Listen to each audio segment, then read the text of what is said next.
Fast Draw throws us into the hyper-accelerated world of an augmented human, where life and death and all the decisions in between can occur in a fraction of a second. Please welcome writers of the future Judge Dr. Yoji Kondo and Mr. Phil Proctor.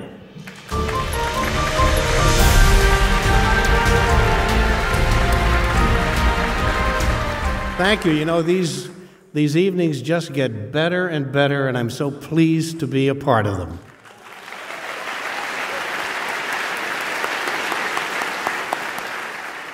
You know, over the years, the Writers of the Future volumes have been filled out with not just the contest winners, but finalists that our coordinating judge determined show tremendous potential. Now, just two prominent such finalists include Dean Wesley Smith, who is a published finalist in Volume 1 and has since had phenomenal success with over 100 novels published.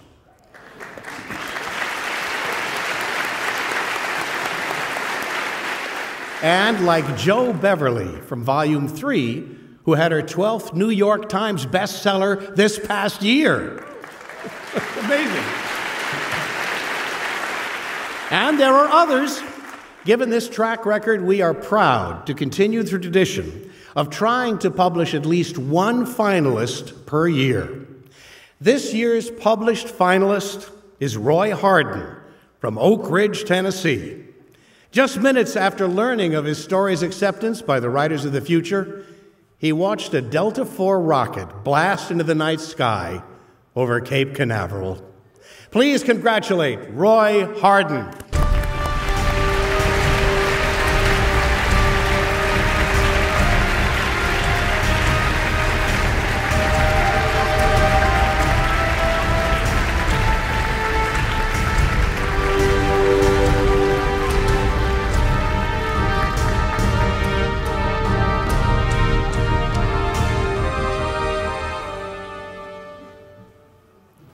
Well, I want to start by thanking Paul Peterson for his fabulous illustration of my story. It's just truly, truly, truly impressive. No one can stand up here alone, and I have a long list of people that really made it possible for me to be here.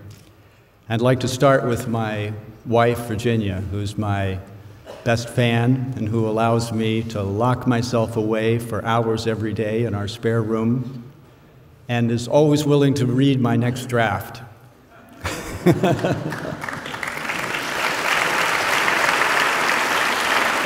I'd like to thank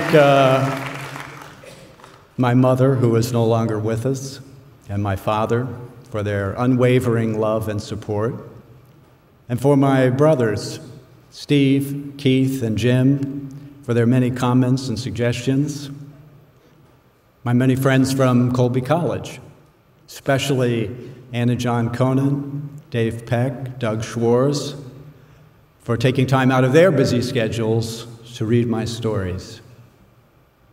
I wouldn't be standing up here tonight at all were it not for my teacher, Julie McGlone, from the Village's Lifelong Learning College, who told me, you know, you really should enter this contest.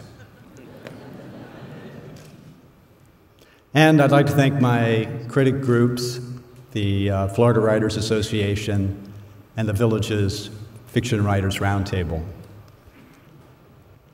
Truly, it is impossible to thank L. Ron Hubbard, Author Services, Galaxy Press, and the rock star judges that make this contest possible. If there are any aspiring writers out there watching this program tonight, I'm sure you know the drill.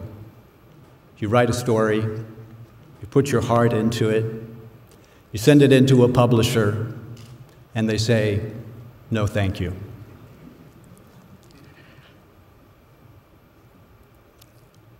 This contest is run by a panel of judges of world-renowned capability, a more talented group of writers and artists I have never met in my life. And they actually want you to win. They want you to be as good as you possibly can be. And to that end, they write blogs, they provide endless encouragement on their websites.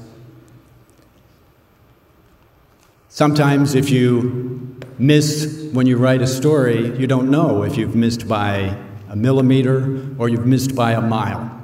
But in this contest, they'll tell you. They'll say, you almost made it, here as an honorable mention. And it means a lot. It encourages you to keep going in a time when you might think there's no hope. So thanks again to the extreme generosity of the judges and the vision and the support of the estate of L. Ron Hubbard. Thank you very much.